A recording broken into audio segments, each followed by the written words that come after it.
kind of skills would you recommend these young students to learn if they ever had to be in the analytics, CRM, loyalty, chatbot space? Digital marketing is something they know. Most of them are fresh commerce graduates, and learning is obvious. They have to keep learning always. But if there are any specific technical skills that you think you would hire, or you think would help you hire better, apart from a learning mentality, any specific skills? I look at it as two different individuals. So I would always hire two different individuals for loyalty, two different individuals for CRM, two different individuals for analytics. If I am hiring a CRM person, the first person I would hire who has experience in working with at least one of the CRM tools, right?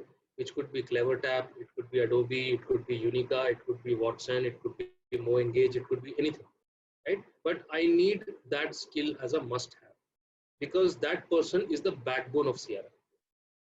The other guy I hire is the business side of CRM, who would know what to do out of this. What do I do out of the CRM insights? What do I do out of what campaigns can I run? So he's a business oriented guy. Same with loyalty. I need one person who would get the creatives done, upload it in the system, get the data from analytics, understand the data. And there's one person who's less loyalty, more BD. One is if you want which role do you want to do within loyalty, right? Do you want to be the business guy? Then you will have to understand business.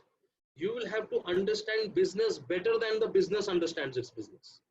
Whenever you join an industry which is customer facing, go speak to the customer. No data is good data which is not coming from the customer directly. One role is wherein you don't have to think about anything. You just need to master some systems, like I said some name, do some courses. It's available free on LinkedIn. Do some courses on CleverTap, Adobe, Microsoft Dynamics 360. It's a good to know tool, right? And second is you need to understand business. So then you spend your time understanding your businesses. What do the businesses do? Why do they do it? There is a difference between a data analyst and a data scientist, right? There's a huge difference. People don't realize. People say analytics. A data analyst will give you data. You say 23-year-old living in Bandra, single, has a bike, give me. He will give you. A data scientist will basically tell you what to do with that data. So you need to have a technical aspect, you need to have a business aspect.